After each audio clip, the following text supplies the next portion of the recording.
I'm Static Ella, I'm a dark pop producer, and this is week 3 of my Project Dreamland vlog, my 6-month mission to produce and release my EP.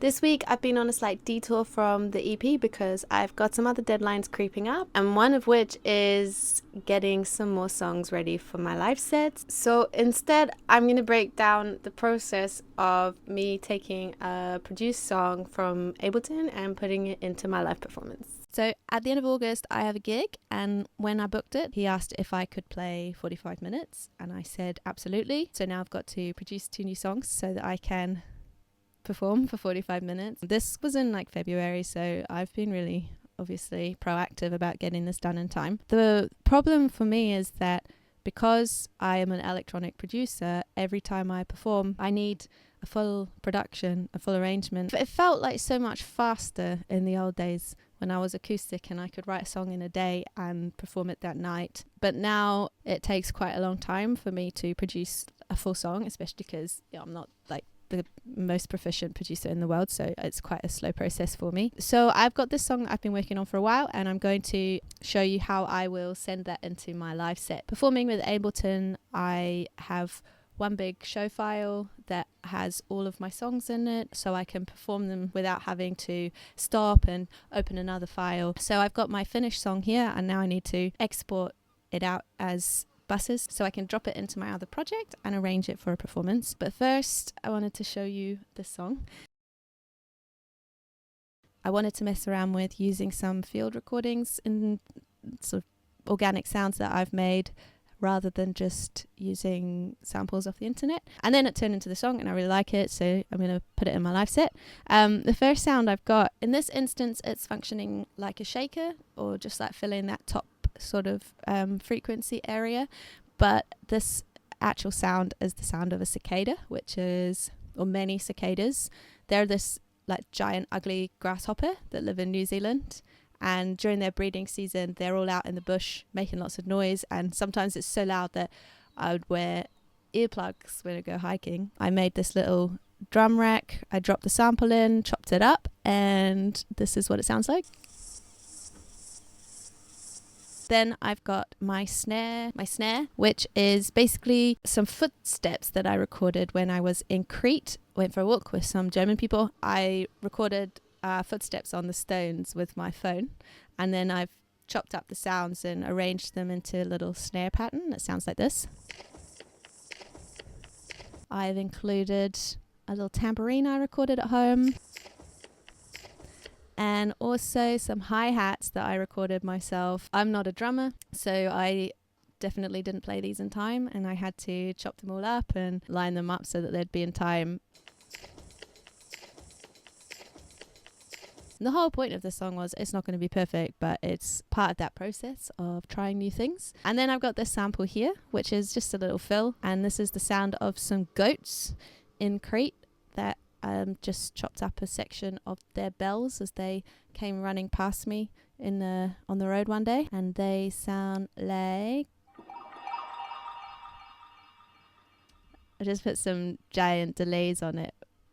It's quite fun to create a sort of atmospheric background texture. And then I wanted to have a go at making some drone effects with my voice. I had this idea that I would be able to record that live and do it as a live loop, but all my experimenting means that I don't think that's going to be possible, because the beginning and end of each clip had a click that I couldn't really get rid of. So I've used crossfades to create a seamless drone. Performing wise, I have this idea that I can sing the first part, and then when the drone comes in I can just fade that in so it sounds like a seamless transition. I think performing is a lot of smoke and mirrors in a way. There's a lot of compromise about what production I can do live and what I need to use track for, because there's only so much that my computer processor can handle and only so much that my brain processor can handle. So this is the sound of those vocals.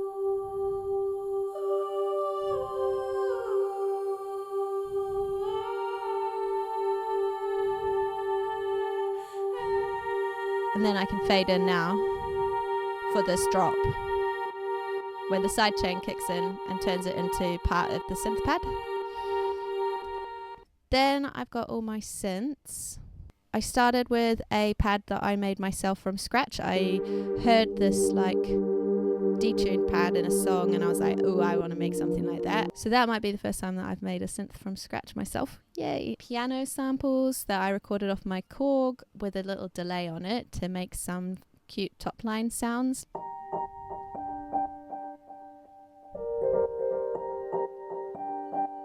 But to do this bit live, I need to use just a generic Ableton piano. Using third-party plugins live is really sketchy on CPU. I've got some ocean samples to create some dynamic movement that sounds of waves crashing in and out.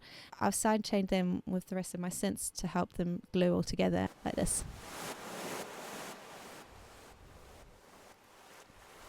So that's all of the sort of more interesting samples that I've got.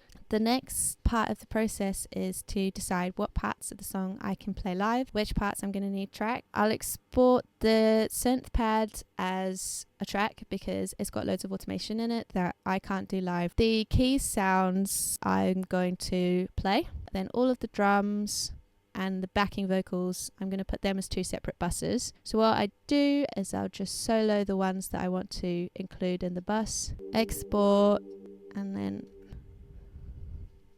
please don't die.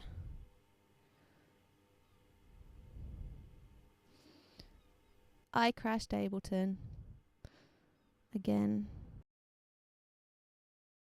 So now I've got my live set open. I'm not going to explain all of this right now because there's quite a lot. Every single channel is for a track, and then I've got a different scene for every song as well, with all of my BPMs mapped so that while I'm performing I can just work my way down the list at the same time as working my way across and trigger each song's clips as I need them, and it will automatically change the BPM. The first channel is my instrument rack, which has all of my virtual instruments that I perform with. I've got all of my virtual instruments placed down the side, and then with a fader that I've mapped to the selector on my keyboard, I can use the fader to change between sounds while I'm performing.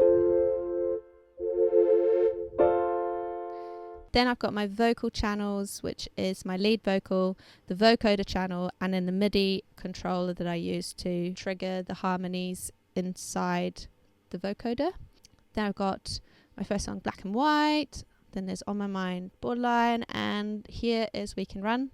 First I dropped all of those buses that I exported into my session. I decided I wanted to have a separate intro so that I can spend some time building up the loop. When the loop is all built with all of those core components, I can then trigger the main part of the song. So first I've got my kick drum. Then I've got my synth pad. Then I've got 2 empty audio channels, so they are set to receive audio from the instrument rack, so I can then live record in the loop, and I can also keep playing my instrument rack because the loop is not going to stop that channel from keeping playing while it's playing. It's like an Ableton thing. Then I've got my bass, keys bass, which is just another part that I'm going to record. At the same time that I start the bass, I start the backing vocal pads, so that should then organically come in, and I can also trigger my percussion loop. And what I have to control starting these clips, this little controller.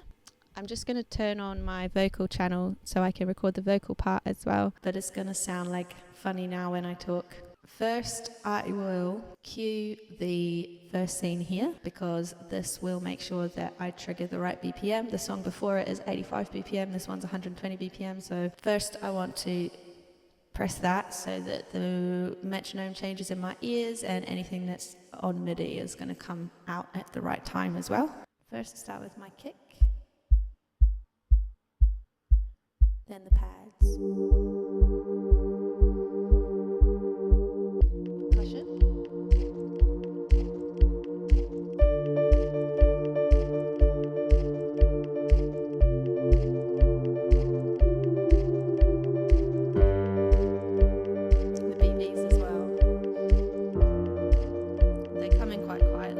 I can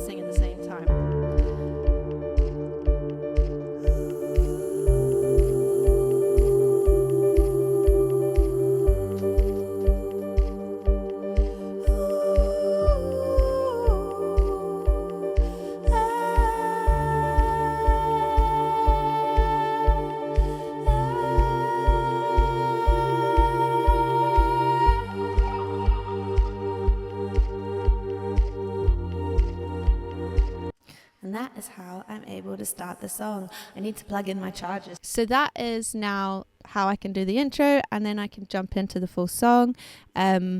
Then I am able to play the rest of the piano parts. And then I have another fader on my keyboard that is mapped to this send here that goes to my delay return here. And that controls how much of my vocal goes to the delay, so I can do my own big delay throws while I'm performing, and that's one of my favorite things to do.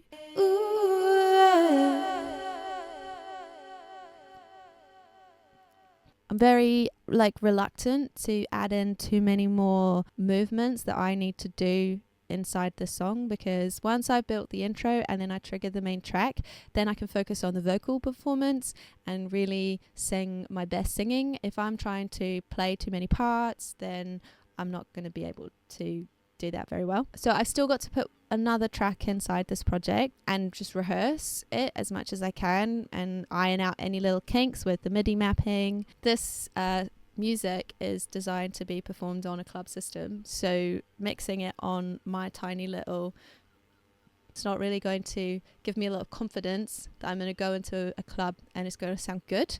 There are some things that I do to help that. I separate out all of my outputs so that I give sort of my main left and right to the sound engineer. I also give them a separate bass and also a separate one for my vocals, so that there's some control for the sound engineer to be able to get the most out of my sound rather than just giving them it all in together. Ideally, what I will do is I'll record my whole performance and then go into a space where I can mix it inside the session to make sure that the levels between the bass and the drums and the vocals, not only inside each song but across the whole performance, so that I don't go from one song and then start the next song and it's really quiet, and then I start the next song and the bass is just blown out of proportion and there's some random frequency that's just given everybody a migraine. So that is the final step before I'll perform this, but I've got a couple of weeks to get one more song in and rehearse it as much as I can.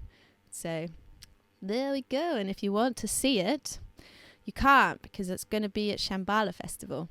But I'm also going to be playing some gigs in September and October, so you'll have to just come then.